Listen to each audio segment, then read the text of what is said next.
I get these comments very often, especially on some of my older videos where I was loading up a canister. I was loading up a Sun 704B, and I wanted to do the video, but all I had on hand was a few different fragments of media, including some blue bio balls.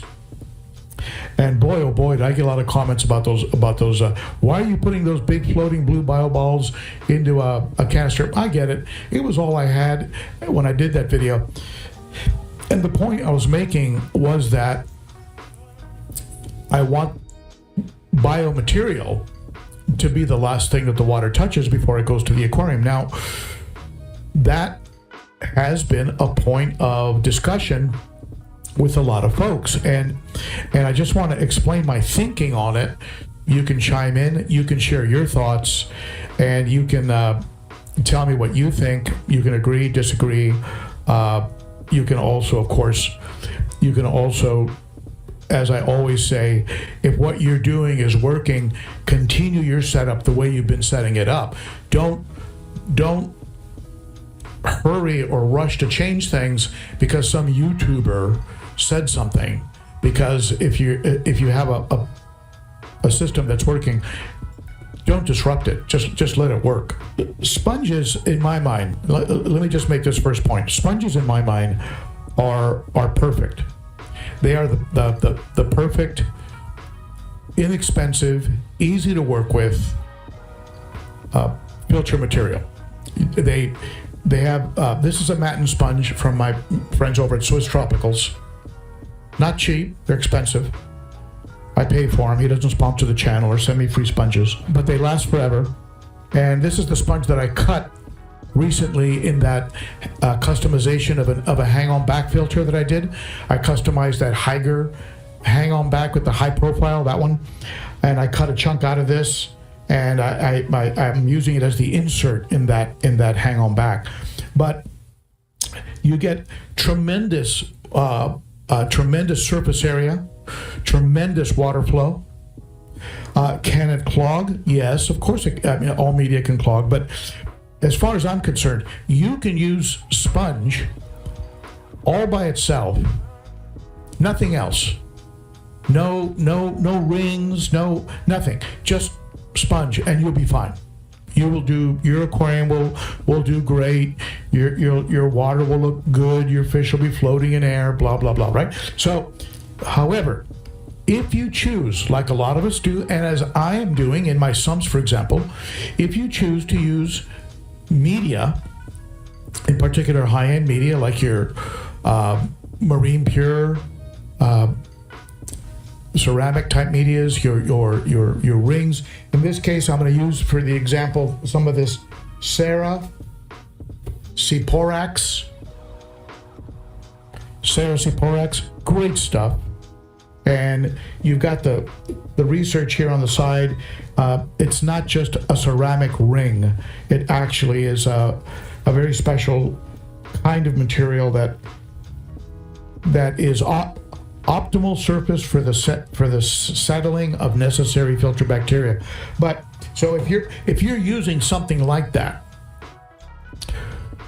some people have chimed in under my videos and have said you need to put that first so that the gunk from the aquarium goes to the rings to feed the bacteria that's settled on the rings.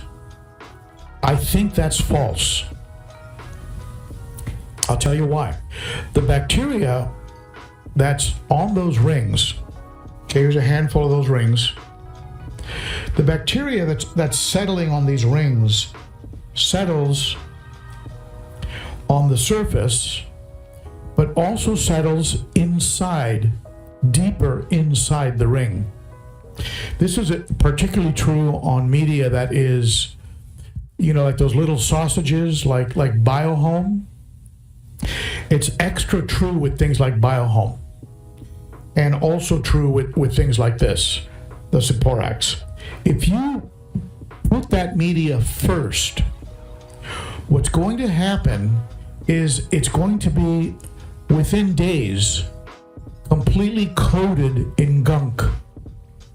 And that gunk is going to really sort of nullify the surface area.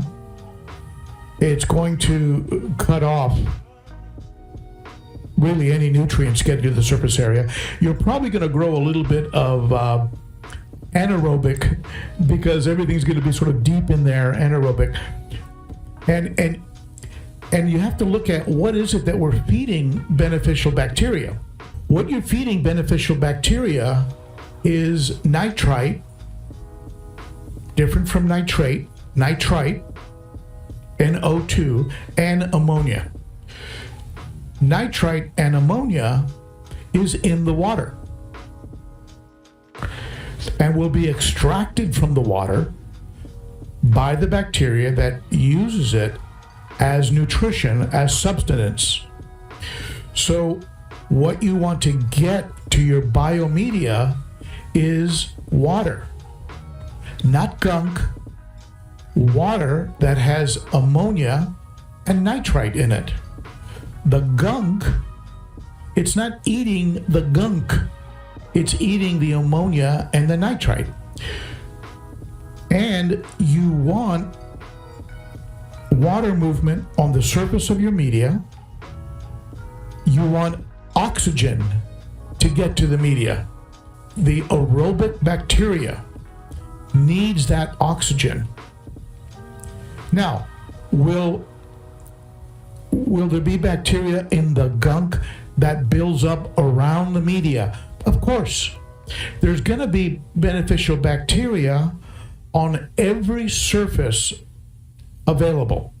In my case, you know me, I like to use the substrate as my primary beneficial bacteria home. And then I do very light vacuuming to not disrupt that very stable bed of beneficial bacteria.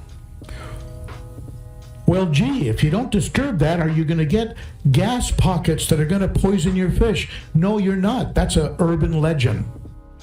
And if you did get a gas pocket, for example, maybe some sulfur or something, it would gas off. It would bubble to the surface, blow up, and gas off.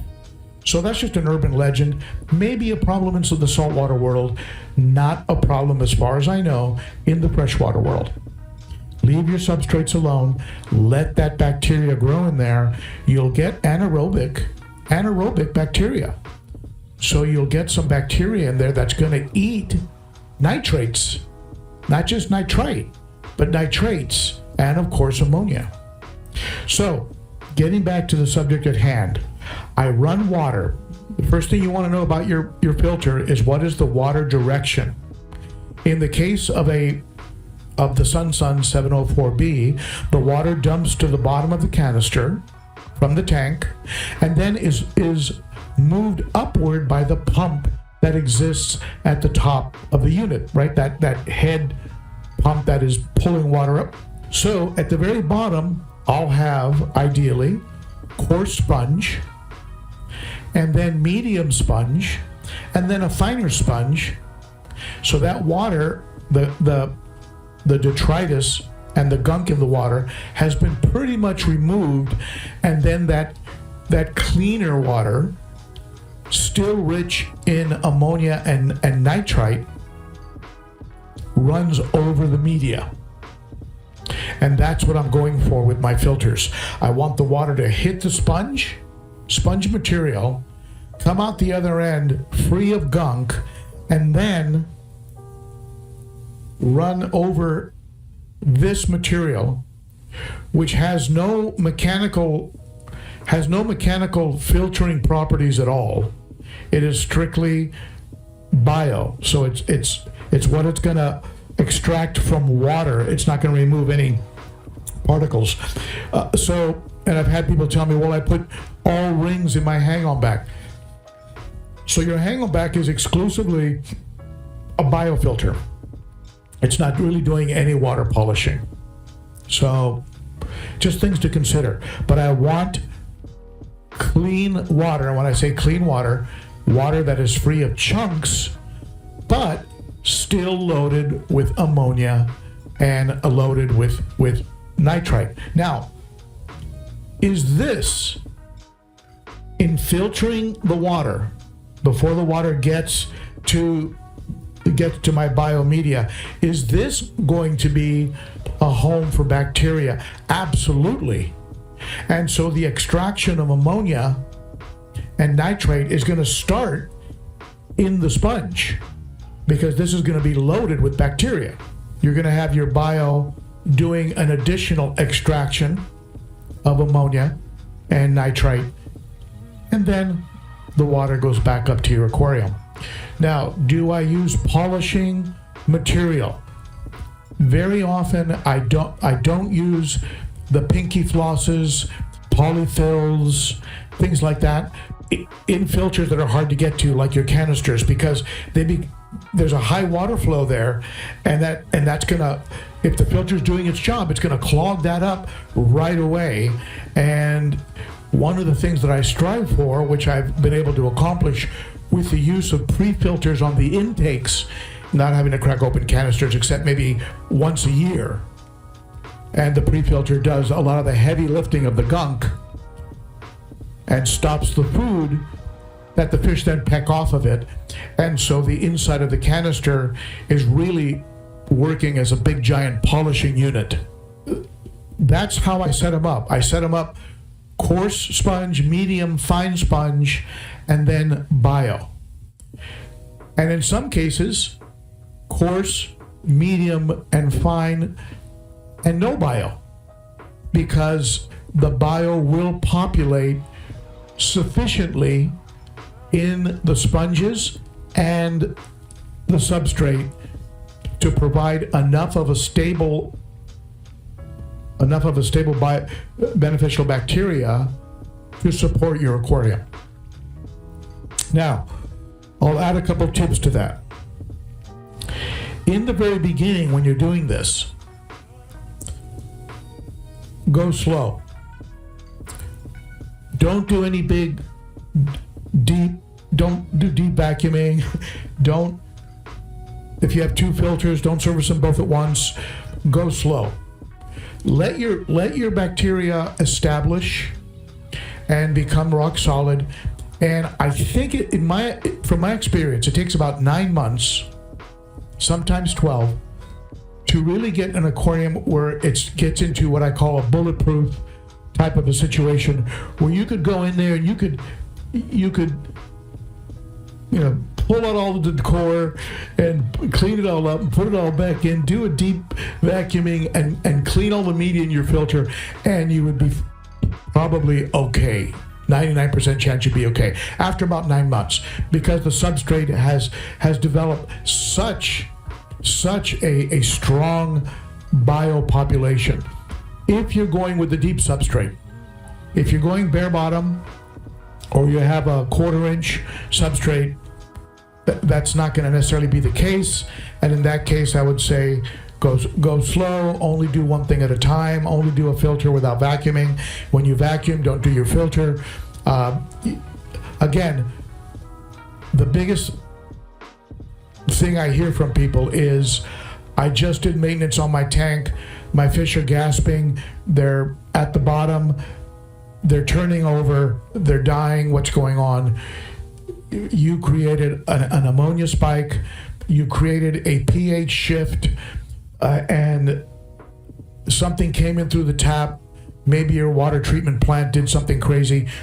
Maybe you forgot to condition, and now you're about to lose 50, 80, maybe all your fish.